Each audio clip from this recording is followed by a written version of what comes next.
Because of Winn Dixie, Chapter 21.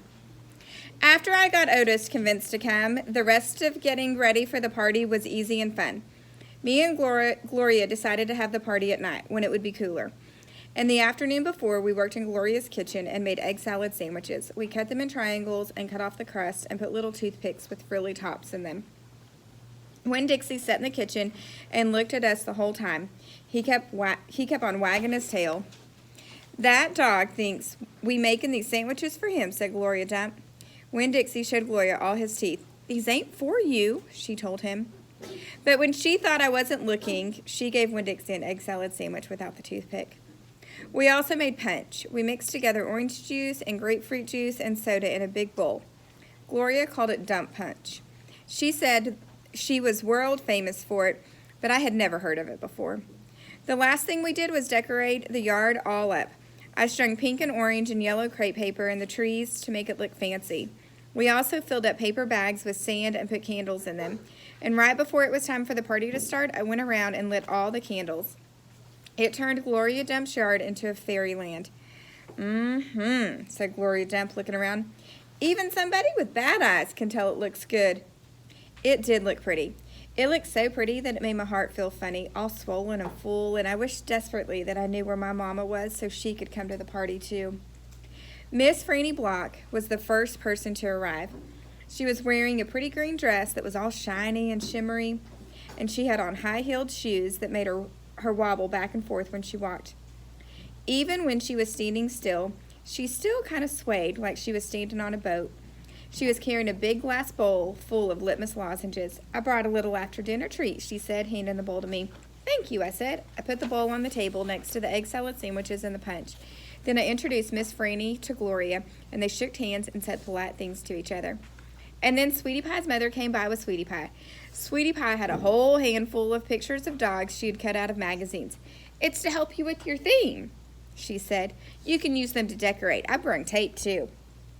And she started going around taping the pictures of the dogs to the trees and the chairs and the table. "She ain't talked about nothing but this party all day long," said her mother. "Can you walk her home when it's over?" I promised that I would, and then I introduced Sweetie Pie to Miss Franny and to Gloria, and right after that the preacher showed up. He was wearing a coat and a tie and looked real serious. He shook Gloria Dump's hand and Miss Franny Block's hand and said how pleased he was to meet both of them and how he had heard nothing but good things about both of them. He patted Sweetie Pie on the head and said it was good to see her outside of church, and the whole time Winn Dixie was standing right in the middle of everybody, wagging his tail so hard that I thought for sure he would knock Miss Franny right off her high heels. Amanda Wilkinson came, and she had her blonde hair all curled, and she looked shy and not as mean as usual. And I stood real close to her and introduced her to Gloria Dump. I was surprised at how glad I was to see Amanda.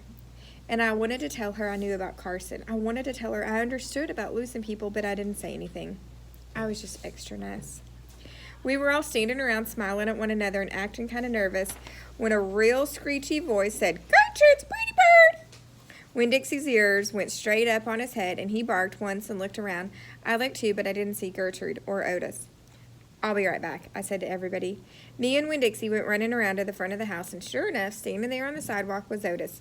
He had his guitar on his back and Gertrude on his shoulder, and in his hands he was holding the biggest jar of pickles I had ever seen in my life. "Otis," I said, "come on around back. That's where the party is." "Oh," he said, but he didn't move. He just stood there holding on to his jar of pickles. "Dog!" screeched Gertrude. She flew off of Otis's shoulder and landed on Winn Dixie's head. "It's all right, Otis," I told him. "It's just a few people, hardly any people at all." "Oh," said Otis again. He looked around like he was lost, then he held up his jar of pickles. "I brought pickles," he said. "I saw them," I said. "It's just exactly what we needed. They will go perfect with the egg salad sandwiches." I talked to him real soft and gentle and low like he was a wild animal that I was trying to get to take food out of my hand. He took one tiny step forward. "Come on," I whispered. I started walking and Winn Dixie followed me, and when I turned around, I saw Otis was following me too.